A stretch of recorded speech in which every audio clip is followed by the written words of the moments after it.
Donald Trump has said he finds it easier to work with Russia than Ukraine and that Vladimir Putin wants to end the war. Days after his administration cut off military assistance and intelligence to Kyiv. I'm finding it more difficult, frankly, to deal with Ukraine.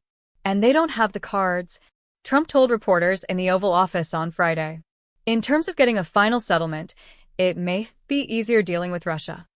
Asked whether Putin was taking advantage of the pause in U.S. intelligence sharing and military aid to Ukraine, Trump replied, "I actually think he's doing what anybody else would do. American severance may be averted, but Europe's leaders must fear the worst." Read more. Senior U.S. and Ukrainian officials plan to meet in Saudi Arabia next week as Volodymyr Zelensky and his advisors seek to revive relations with the U.S. After a botched summit in the Oval Office during which Trump told Zelensky he was gambling with World War III. Russia launched a massive drone and missile attack on Ukrainian energy facilities on Friday in the wake of the U.S. decision to halt intelligence sharing with Ukraine that had helped it target incoming fire. Speaking with reporters in the Oval Office, Trump said, "We're doing very well with Russia, but right now they're bombing the hell out of Ukraine." He added, "I think Putin wants to get it stopped and settled, and I think he's hitting them harder than he's been hitting them, and I think probably anybody in that position would be doing that right now." In his remarks, Trump once again said he had good relations with Putin, despite the fallout from his first term when suspicions of backroom deals between the two leaders led to political scandal. Despite the Russia hoax, I've always had a good relationship with Putin, Trump said. He wants to end the war. And I think he's going to be more generous than he has to be. Earlier on Friday, Trump had threatened new sanctions and tariffs on Russia in response to Russia's latest attack. In a post on Truth Social, Trump said, "Based on the fact that Russia is absolutely pounding Ukraine on the battlefield right now, I am strongly considering large-scale banking sanctions, and tariffs on Russia until a ceasefire and final settlement agreement on peace is reached. To Russia and Ukraine, get to the table right now before it is too late. Thank you." Trump's vague threat was in contrast to the punitive steps he has already taken against Ukraine, including an end to U.S. military supplies announced earlier this week and the intelligence shutdown. On Friday, the U.S. aerospace company Maxar Technologies disabled Ukraine's access to its satellite images after a request from the Trump administration. There were reports that Ukraine's position on the battlefield had worsened as a direct result of hostile U.S. actions. One source said Ukraine's drones, used extensively across a 620-mile, 1,000 km frontline, were 10 to 15% less accurate than before. According to Ukrainian media, North Korean troops have made significant gains in Russia's Kursk Oblast, where Ukrainian combat groups seized territory 7 months ago. The North Koreans broke through Ukrainian defenses south of the Kyiv-held Russian town of Sydza, cutting off a key road, reports said. Ukrainian troops are now at risk of being encircled, they added. One soldier fighting in the area said the road connecting the enclave with the Ukrainian city of Sumy was still open but under constant attack from Russian drones. "The situation is bad," he messaged.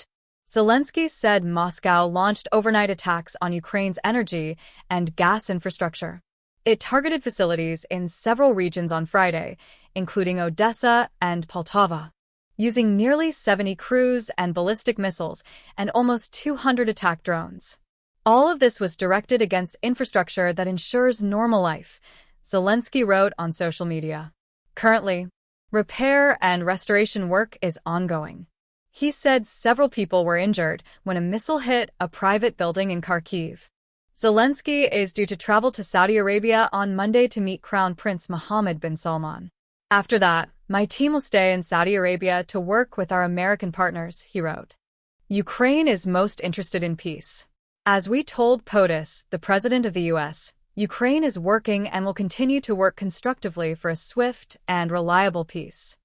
The U.S. Secretary of State, Marco Rubio, the U.S. National Security Advisor, Mike Waltz, and Trump's special envoy, Steve Witkoff, are expected to hold talks with Andriy Yermak, the head of Zelensky's office, and Ukraine's defense minister, Rustem Umerov.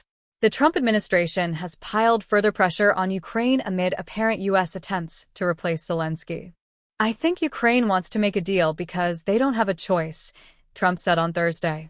"I also think that Russia wants to make a deal because in a certain a different way that only I know, they have no choice either." In the face of escalating U.S. hostility, Zelensky has set out a tentative ceasefire plan.